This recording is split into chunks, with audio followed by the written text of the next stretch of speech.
our Future campaign. It's run in conjunction with In Your Area and Clean Up Britain. So today we're going to be talking to Ed Walker, who's Editor-in-Chief at In Your Area. We're going to be talking to JB Gill, the JLS star farmer presenter, many strings to his bow, and we'll also be speaking to John Reid from Clean Up Britain. So join us first, we have Ed Walker from In Your Area. Ed, do you want to tell us then, what is this whole campaign about? What are you hoping to achieve? So we're looking to achieve behavioural change on litter. I'm sure everyone has experienced it's been a massive issue during lockdown and even before lockdown as well. And on In Your Area, people can post in about issues in their neighbourhood, and people get really irate about litter. And cleanups are brilliant, and we're encouraging people to do those, but we want to achieve real change and stop littering in parks and beaches and beauty spots across the country. And we want people to sign our petition.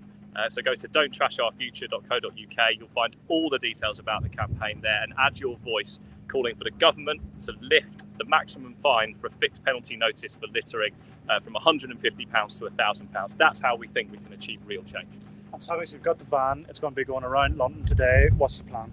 So the van is going to head around London during the course of today. Hopefully you'll see it out and about in London. Then we're heading down to Bristol and to Cardiff, and then up to Manchester as well. And there's loads of activity online, and we've also got the campaign being featured in regional newspaper titles across the country today, and also in the Daily Express and the Daily Mirror. And if people want more information, then what do they do?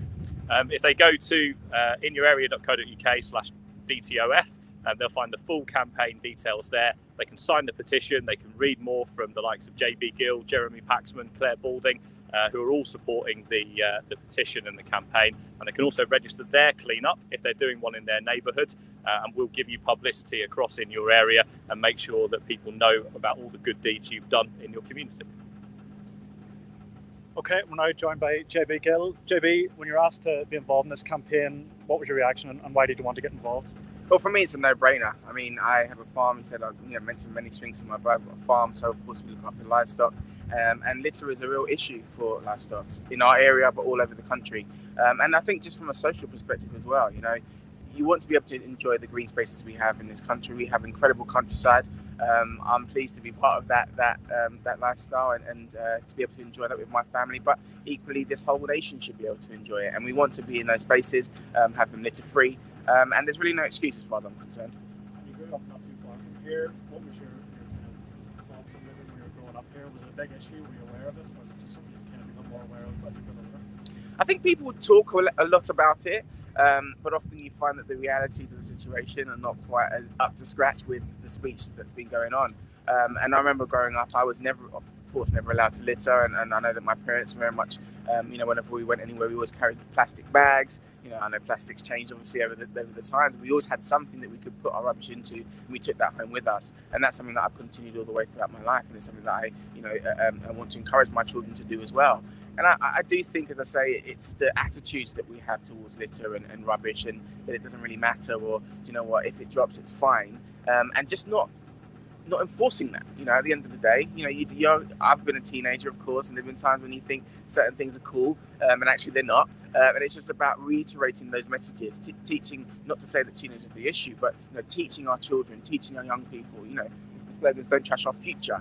I believe our children are our future, so we have to educate them, make sure that they respect litter in our countryside and our spaces, and then that obviously travels with them throughout adulthood as well. And you obviously have the farm now, so I'm sure environmental issues are, you're way more aware of those now. Can you tell us a little bit about how your attitudes maybe changed since you had the farm?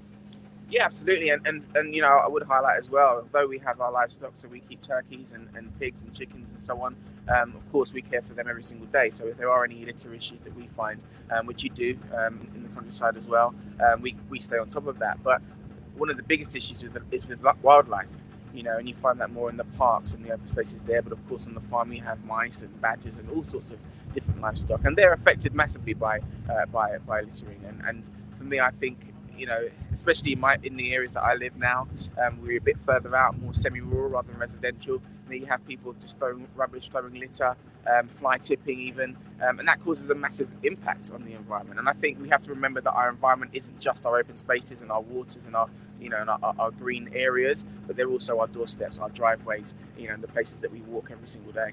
And if you had a message then for people to get involved in this campaign, what would it be? Well, I mean, I just encourage everybody to sign up to this. It benefits every single one of us. There is absolutely no excuse for littering. If you check out the website and sign up to the campaign, sign up to the petition, and that's the least that you can do. And of course, if you can organise a clean-up as well in your local area, then that would be fantastic. Okay, well now we're going to hear from John Reid from Clean Up Britain.